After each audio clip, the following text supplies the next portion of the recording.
faly miarahaba antsika rehetra indray ny tena koa mbola ny ambassadeur-ny Israely ihany miaraka amintsika indray ny teny itia fampianarana larana fahafiry zany ty larana faharoa ambin'ny folo indray ny fampianarantsika ny amin'izao an'izao izay mitondra ny lohateny hoe tsy izy mihitsy ny krismasy fa fampianarana ny démonie zany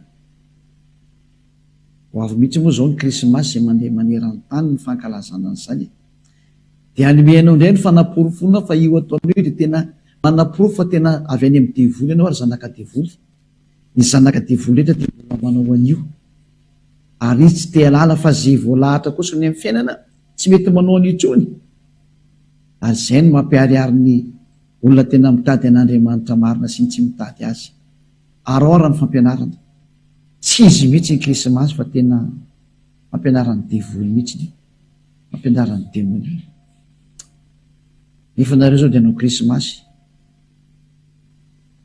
zany ny porofo fa tena olona mpiady sy mpanohitra ny dada iavana reo sy ahosoa menarany porofo voalohany aloha ny krismasy dia voalaza fa teraka zany zanak'Andriamanitra zany zay aloha fa samy many anarana fa hoe fa tsy izy ilay Jesosy dia imba dia fa tsy izy mpampanotana-nareo iny dia fa anareo raha mbola hipetraka ihany nareo araka amin'ny boky any am-pelatanareo azonareo vakiana Korinthianina voalohany tena voalohany izy iny décor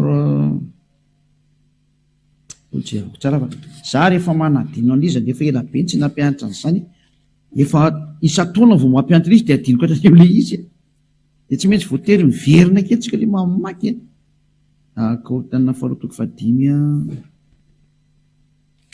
andiny toko fahina moa izy teo ilay izy riry Korinthianina fahafiry andininy fahaenina ambin'ny folo sy ny fahafito ambin'ny folo izay Korinthianina faharoa toko fahadimy andininy fahaenina ambin'ny folo sy ny fahafito ambin'ny folo voilà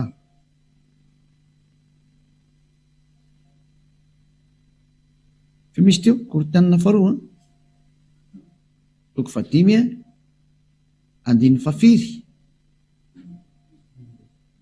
enina ambin'ny folo mahafinaritra efa mameno tsara koa ilay teknisiana rehetra Korinthianina faharoa toko fahadimy andininy fahaenina ambin'ny folo no vakitsika amin'ny anarany Ahosoa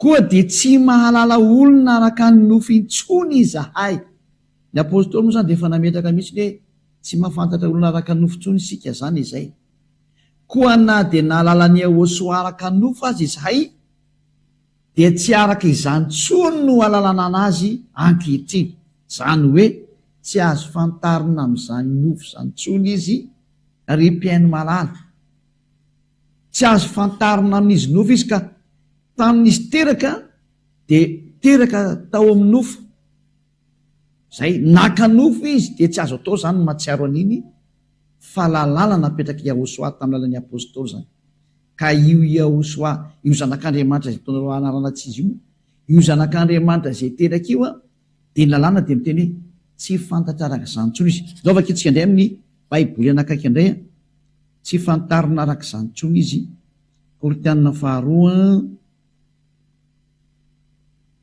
akiko amin'ny karazana baiboly ty teneniko ty Korinthianina faharoa toko fahadimy andininy fahafiry riry enina ambin'ny folo malaza be ndray riry zany dikan'izao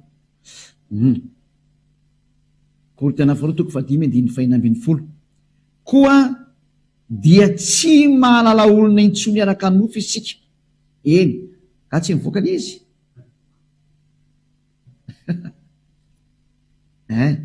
enina dia nafantatra ny Ahosoa araka ny nofo azy isika ankehitriny dia tsy fantatsika araka izany intsony izy tsy azo fantarina araka izany intsony Ahosoa io tsy azo fantarina intsony izy araka ny nofony ka i Ahosoa teraka iny dia teraka araka ny nofo izy ny dikany mazava tsy azo fantarina intsony zany dikan'izay tsy azo fantarina zany iny naterahany tsy azo ankalazaina satria iny nofo iny inona ny antony nofo tahiny zay no jerevantsika fa nio vakitsika amin'ny teny frantsay reo izy sao dia mba manafaingana koa ny fampalalanao anazy izy a 2 Corinthiens chapitre 5 verset 16.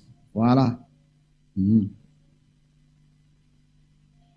Ainsi, dès maintenant, nous ne connaissons personne selon la chair. Tsy mahafantatry olona araka ny nofo tsony tsika, tsy haitsika tsony zany. Et si nous avons connu Yahushua selon la chair, maintenant, nous ne le connaissons plus de cette manière. Non, non, non. On ne connaît plus Yahushua de cette manière ou de cette façon. C'est-à-dire, on ne connaît plus Yahushua selon la chair. Tsy azo fantarina araka ny nofon-tsony Yahushua. Amin'ny anglisy hoe don't do that. Aza manao an'izany intsony. Never do that. Tsy mety tsony manao an'izany ozy ny anglisy. Zay zany mba lefalefantsika zay ko. Manomboka mandeha koa ny motamony ambassadeur izy ana mandeha ny ampitan-dranomasina any dia tsy maintsy lefalefantsika kelikely ihany izy. Ho fandraisan-dahatra ny olona ny amin'ny krismasy hoe tena aza manao n'intsony fa vetavetana mahatsiraviny eo ataona io voararany apôstôly didiny tompo io. Korinthianina voalohany 14:37. Noka vakitsika ndray zay. Korinthianina voalohany 14:37. Aoko fantany tsara fa didiny tompo miteny zay nomeny anareo. Korinthianina voalohany 14:37 zany. Korinthianina voalohany 14:37. Raha misy manao azo mpaminany na mana ny fanahy dia aoko fantany tsara fa didiny Yahushua zay rehetra soratako anareo. Ka reny teny nomenanao reny zany avy any amin'ny Yahushua reny fa tsy ny foroporonina. Ka tsy tena ny apôstôly ny teteny an'izany. Non, non, non. Ny tenina voakanay izy ny apôstôly dia didiny Yahushua nomenanay mihitsy hoe tsy azonareo atao tsony ny mahafantatra za teraka. Satria Yahushua teraka iny dia nofo iny. Hébreu 2:14. Nofo iny teraka iny ka le nofo mihitsy ny tsy ekeny Yahushua. Ho ankalazany intsony na omena zay anaovanao anazy ihany hoe ho ankalazainao na tsy haiko hoe nanaovanao fotoam-pivavahana ho fahatsiarovana. Non, non e non. Zay ny antony tsy anaovana fankalazana anniversaire atao amin'ny Yahushua satria manino? Iny nofo iny nofota iny rehefa avy eo. Dia lasa ohatrany hoe mankalaza ota zany ianao dia tsy mety il'izy. Eo vakitsika raha saotra masina. Hébreu 2:14. Eo vakitsika amin'ny anaran'ny Yahushua. Hébreu 2:14.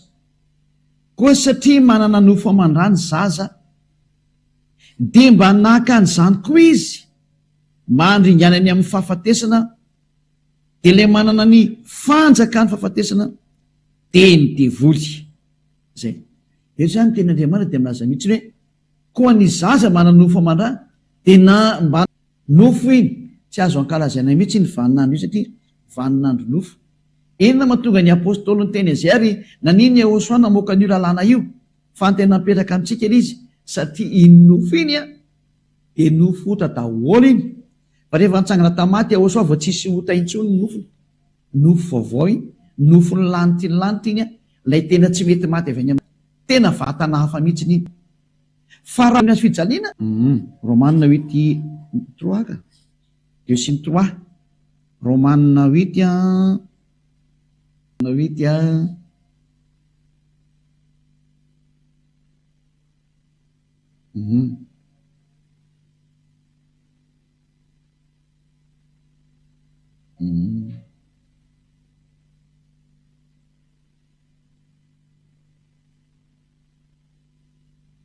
Izay moa izy.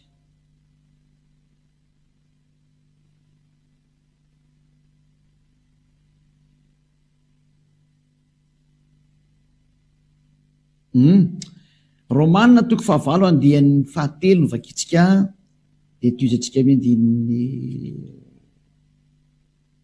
7 dia fampy zay.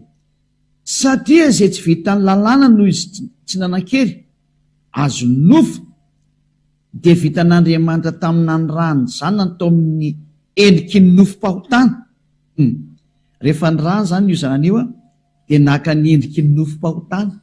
Zany nofo io zany nofom-pahotana mahitsy be mihitsy ny teny naka ny endriky ny nofom-pahotana sy noho ny fahotana ka nameloka ny fahotana tao amin'ny nofiny, zany hoe nampidiriny tao amin'ny nofony Yahosoa tao daholo zany a ny fahotana rehetrarehetra, dia izay na tonga le nofo hoe nofom-pahotana. Ka nofom-pahotana ny nofony Yahosoa nanomboka izy teraka Jesokristo amin'ny fijaliana, dia izay ny antony tsy hankalazana an'ireo mihitsiny a satria nofom-pahotana io. Rehefa antsika amin'ny teny protestanta katolika moa ny teny an'izy protestanta reo no vakintsika Romanina efa aleo zany le akanjo eto aty milady sy amin'ny sabotsy zay akanjo namboarinareo zany aleo aty amin'ny Yahosoa amin'izay noentina tsy le hoe hiderana le tena marina amin'izay le tena izy le mandala amin'ny fahotana tsy le hoe entina ho anazy amin'izay lasa mampalely be le akanjo tsy hita hoe atahoana izy nefany efa ambany vidiny ihany taraiky be kozy nareo ianao vao ny teny tsisy taraiky zany fa tsy verangely izy eto aty amin'ny Yahosoa vao miara anao faly be tena aty amin'ny Andriamanitra marina mitondra n'izany zavatra zany tsara be sany. Romanina 8:3 fa izay tsy hainy lalàna satria ny nofony nalemy azy dia vitan'Andriamanitra tamin'izy niraka ny zanany naka ny endriky ny nofo ota. Zany hoe ty Yahosoa teraka ity zany le io nateraka tao amin'ny nofo nandray nofo aman-dranja mba nandray an'izany nofo aman-drazany koa izy dia nateraka tao amin'ny nofo ka naka ny endriky ny nofo ota sy ny amin'ny ota ka nanameloka le ota tao amin'ny nofony. Zay zany nambarany Yahosoa hoe ity nofo ity ozy Yahosoa dia nofo ota araka ny nampianariny tamin'ny apôstôly. Ka raha ianao zany mankalaza an'ilay Yahosoa teraka dia ny lalàna an'Andriamanitra Yahosoa mihitsy no miteny mankalaza ota ianao. Zay ny tenin'ny Andriamanitra Abrahama. Zay rehetra mankalaza Krismasy dia mankalaza ota. Lalàna io fa tsisy namorona anio ary lozika be zany satria nalefa ny Yahosoa tao amin'ny tenany daholo ange ny fahotana zay hoe tonga izy malavitra ny fahotana dia zay fahotana rehetra nalefa tao anatin'ny nofony io dia sy tiany intsony io mankalaza iny satria noentiny io daholo ny nofo. Ka raha mankalaza an'ilay nofony ianao izy teraka dia mankalaza an'ilay nofo ota ianao dikan'izay. Kanefa raha vao mankalaza nofo ota ianao dia mitovy amin'ny mankalaza ota dia mankalaza devoly ny hafarany. Jereo tokoa izy moa zany misokatra rehefa tonga ny andron'ny Krismasy bara daholo no misokatra. Mampalely be fa rehefa tonga ny andron'ny fifidianana midy daholo mibara. Zany hoe ilay fifidianana zany no mahafantatra an'Andriamanitra nefa rehefa Krismasy tsisy mahafantatra an'Andriamanitra fa lasa devoly zany mibahana be amin'izany sary zany. Mampalahelo nge le fihetsika mampalahelo. Ka ny teny zany dia mahitsy be hoe tsy mety intsony no manao Krismasy satria mankalaza an'izany zanak'Andriamanitra teraka zany fa zareo fa tsy zanak'Andriamanitra raha teo fa dia nisany efa fandikan-dalàna mihitsy teto anareo ty satria mankalaza nofo ota nareo dia mankalaza ota nareo mankalaza devoly ny hafarany. Tsy ekeny Yahosoa mihitsy manao io sary io teraka izy fa tsy niteny izy hoe ankalaza io fahateraka io tsy teny azany mihitsy izy raha ny ato amin'ny Yahosoa dia tsisy mihitsy zany fa ny fanafahana ny fahotana zany tena ankalaza anato. Yahosoa fantsangana tamaty foana ny derina sy ankalaza anato ary membo nahatra foana dia zao fanafahana ny fahotana ny olombelona zao zany ny tena izy zany. Ka ny nahafaka tamin'ny fahotana dia izy nitsangana tamin'ny maty ny nahafaka an'iny rava ny fahafatesana rava ny ota. Dia zao atao tao fanjakany Yahosoa zao fa tsy azo atao mihitsy mankalaza ny nofo ota nanomboka teo amin'ny azo fijaliana no adrany amin'ny naterahana. Tsy azo atao mankalaza n'iny fotoana iny satria nofo ota daholo iny rehetrarehetra iny zay. Dia zay ny antony tsy azo atao ntsony atao amin'ny Yahosoa ny mankalaza ny verset satria nofo ota iny. Fa raha misy eo ankalazainao reo azy ty ankalaza ary azo atao tsara mihitsy izy ho famezam-boninahitra ny daday avasy Yahosoa no ny hafanafana anao atao amin'ny Yahosoa ny resahako dia ianao natao batisa. Ino ny vaninandro goavanao anao iny satria tamin'ny ianao natao batisa iny nanomboka teo ianao le afaka tamin'ny fahotana olo vaovao zany no mendrika ankalazaina amin'izay zany. Ino ny vaninandro goavana iny ary iny tena azonao tena anaovana fety be amin'izay itiavanao anazy na anasanao fokon'olona na na vahoaka tsy fantatrony masianao am'zany mety be mihitsy satria tena andro lehibe ho anao io satria lasa olom-baovao ianao. Zay zany fa de mifarana teo ny teniko fa tsy lava be moa ty fampianarana anankiray ty fa fohy de fohy fa tena hatrany de miventy-kanina nomeko anao hoe tsy azo atao io fa mankalaza oty ianao ny tena marina efa ny alany Yehosoa io fa tsy afaka etenako io nge fa tsy nivoaka anazy ka izy mihitsy miteny hoe tsy mety io. Amaly anazy ianao zany, rehefa mamaly ianao zany de iny ny pirofo fa tena devoly ianao satria izy tompony ara miteny hoe tsy mety io sary ohatra nofotana io ataonao io ankalazainao io de tsy azotsika tsarovana arak'izany tsony izy. Mazava be ny tenin'ny apôstôly teo hoe tsy azo tsarovana arak'izany, tsy mety ny mahatsiaro an'io, tsy mety ny mankalaza an'io, io izy teraka io tsy mety io. Zay moa tonga ny teny anao hoe tongava mikaty maso fa iny tena mety satria izy mitsangana mihitsy no memboninaitra sy ankalazaina de ny soa vitany. Izy efa nitsangana memboninaitra hoe navita izy vita famonjena izy. Zay zany fa de miraso anao za ho tonga sainy aza mety manao krisimasy tsony fa tsy izy io. Aza manaraka ny lohan'ireo mpitondra fivavahana efa manipy anao any amin'ny elo io mbola tsipy ny fanompiro ndray anao zao fa de be zao no atsipy any amin'ny elo amin'io fotoanany krisimasy io moa hiazakazaka ny daolo ndray rehetrarehetra ho atsipy any amin'ny elo satria de hiditra any amin'ny fandikan-dalàna indray ary de ho ataony iny tena ho ataony mihitsy tsy mivaky leo izy fa ianao zay mandeha kosa ka tonga saina tsaro fafitiavana zao tenin'ny Elia zao manarahany Elia aleo tsotsotso any zay tsotsotso fa ianao mba mivily lalana am'izay maro sarera am'izay ndao naraka ny Elia. Mifarana ny teny koa toka fa ho tonga saina ianao na ianao zany teny zany ary tsy hitanao zany krisimasy santsoa satria tena ny devoly zany hevitra zany ary mankalaza devoly nareo amin'ny hevitra io satria ota io ankalazainareo izy Yehosoa. Zay no mahatonga ny apôstôly hoe tsy azo atao tsony zany, tsy fantatsika tsony zany zavatra zany. Soatra masina tena tsy fantatsika tsony zany, tsy ataotsika tsony zany nefa ianao mbola manao ihany mpandika lalàna ingena hoe zany no mahadevoly ny devoly mpandika lalàna. Zay no mampanota anao de mba tonga ava saina miraso anao tonga saina ivavakatsika. Sotra data malay afany amin'izany teny zany mba tena ho tonga saina tokoa nge ny olona mandeha zao fampianarana zao fa tena mampalelo ny mahazo ny olombelona tena voafitaka mihitsy. Dado Elia mangataka hatrany ary tena mangataka mafy de mafy mihitsy hoe irao ny fanahy masina andresy lahatra olo manirana nyty zao tontolo zao eto amin'ity tany ity. Aoka ny fanahy masina zay mahay mandresy lahatra ny hafa firenena, mahay ny fiteny maro samihafa avy any aminao, andresy lahatra ny olona iverena nitodika any aminao amin'izao fampianarana izao. Horesenao lahatra mihitsy zay voantsonao dada Iavasy Yehosoa anatona ny Elia. Dado mihaino ny fangatahany Elia mandrakariva ianao. Ampio Elia vitany asany hatramin'ny fanany ampiferina ny olona ho any aminao. Sorapetraka dada malalo fa iaino ahy ianao tena mbola iaino mandrakariva ianao. Amin'ny anaranao Yehosoa anao samy vavaka zany. Halleluja. Amen. De izay ndray ny fiarahantsika tamin'ny fampianarana mirary soatsiketra samy hotainao soary tonga saintsika hiverina amin'ilay tena tompony teny sy ny fampianarana dada Maria Iavasy Yehosoa zay ilay ny teny hoe aza manota intsony de samy hotainao soa ho amin'ny fampianarana manaraka indray mandra-peona indray aza.